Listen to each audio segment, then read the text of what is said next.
ಪಾದಯಾತ್ರೆ ಬಗ್ಗೆ ಪ್ರಿಯಾಂಕ್ ಖರ್ಗೆ ವ್ಯಂಗ್ಯವಾಡಿದ್ದಾರೆ. ಪಾದಯಾತ್ರೆಗೆ ಒಟ್ಟಿಗೆ ಹೆಜ್ಜೆ ಹಾಕುವ ಕಾಲುಗಳು ಬೇಕು, ಆದ್ರೆ ಬಿಜೆಪಿಯಲ್ಲಿ ಒಬ್ಬರಿಗೊಬ್ಬರು ಕಾಲೆಳೆಯೋರೇ ಇರೋದು ಅಂತ ವ್ಯಂಗ್ಯವಾಡಿದ್ದಾರೆ. ಪಾದಯಾತ್ರೆಗೆ ಒಟ್ಟಿಗೆ ಹೆಜ್ಜೆ ಹಾಕುವಂತಹ ಕಾಲುಗಳು ಬೇಕು, ಆದ್ರೆ ಬಿಜೆಪಿಯಲ್ಲಿ ನಾಯಕತ್ವದ ಕೊರತೆ ಇದೆ.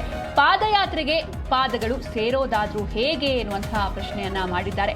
ಬಳ್ಳಾರಿ ಪಾದಯಾತ್ರೆ ಪ್ರಹಸನದ ಪ್ರದರ್ಶನ ಆರಂಭಕ್ಕೂ ಮುನ್ನವೇ ಅದಕ್ಕೆ ತೆರೆ ಬಿದ್ದಿದೆ ಅಂತ ಬಿಜೆಪಿ ಪಾದಯಾತ್ರೆ ಬಗ್ಗೆ ಪ್ರಿಯಾಂಕ್ ಖರ್ಗೆ ವ್ಯಂಗ್ಯವಾಡಿದ್ದಾರೆ.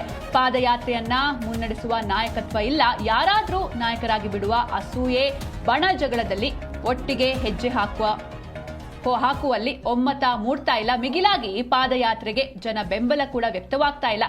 ಬಿಜೆಪಿ ಪಾದಯಾತ್ರೆ ರಾಜಕೀಯ ಜಿದ್ದಿಗಾಗಿಯೇ ಹೊರತು ಜನ ಕೇಂದ್ರಿತ ವಿಷಯಗಳಿಗಾಗಿ ಅಲ್ಲ ಅಂತ ಪ್ರಿಯಾಂಕ್ ಖರ್ಗೆ ಕಿಡಿಕಾರಿದ್ದಾರೆ.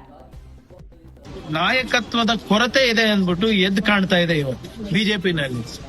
ಬೆಳ್ಳಾರಿಯಿಂದ ಬೆಂಗಳೂರು ತನಕ ಒಂದು ಪಾದಯಾತ್ರೆ ಮಾಡಕ್ಕೆ ನಾಯಕತ್ವ ಇಲ್ವಾ? ಅಷ್ಟು ಸಾಮರ್ಥ್ಯ ಇಲ್ವಾ ಇವರಿಗೆ? ಅಥವಾ ಅವರಿಗೆ ಏನು ಬಹಿರಂಗವಾಗಿ ಇವರಿಗೆ ಬಳ್ಳಾರಿ ಅವರಿಗೆ ಸಪೋರ್ಟ್ ಮಾಡಬಾರ್ದು ಅಂತ ತೀರ್ಮಾನ ಮಾಡಿದಾರ? ಯಾಕಂದ್ರೆ ಎಲ್ಲರ ಮೇಲೂ ಕೇಸ್ ನಡೀತಾ ಇದೆ ಅಲ್ಲ, ಕೆಲವು ಜನ ಬೇಲ್ ಮೇಲೆ ಇದಾರಲ್ಲ, ಹೆಂಗ್ ಸಮರ್ಥನೆ ಮಾಡೋದು ಪಬ್ಲಿಕ್ ನಲ್ಲಿ ಅಂತ? ಪಾದಯಾತ್ರೆ ಮಾಡ್ಲಿ ಅಂತೀರಾ? ಮಾಡ್ಲಿ, ನನಗೂ ಕುತೂಹಲ ಇದೆ ಸ್ವಾಮಿ, ನಿಮ್ಗಿಲ್ವಾ? ಯಾರ್ ನಾಯಕತ್ವದಲ್ಲಿ ಮಾಡ್ತಾರೆ, ಹೇಗ್ ಮಾಡ್ತಾರೆ? ಬೆಳ್ಳಾರಿಯಿಂದ ಏನ್ ಸ್ಟಾರ್ಟ್ ಮಾಡ್ತಾರೆ, ಬೆಂಗಳೂರು ತನಕ 4 ಜನನ ಬರ್ತಾರೆ ಎಲ್ಲ ನೋಡ್ಬೇಕಲ್ಲ ನಾವು. ವಿರೋಧ ಪಕ್ಷದ ಸಾಮರ್ಥ್ಯ ನಾವು ಇದ್ರಲ್ಲೇ ನೋಡ್ಬಿಟ್ಟಿದೀವಿ.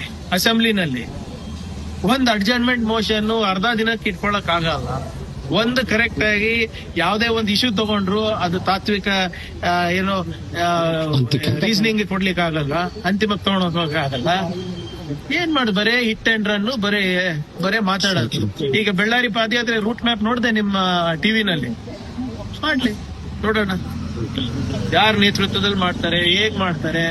ಬರೋಷ್ಟರಲ್ಲಿ ರಾಜ್ಯಾಧ್ಯಕ್ಷ ಚೇಂಜ್ ಆಗ್ತಾರ, ವಿರೋಧ ಪಕ್ಷದ ನಾಯಕರು ಚೇಂಜ್ ಆಗ್ತಾರ, ಏನ್ ಪಾರ್ಟಿನೇ ಉಳಿಯೋಲ್ಲ? ನೋಡೋಣ ಮಾಡ್ತಾರ ಅಂದ ಇಲ್ಲ.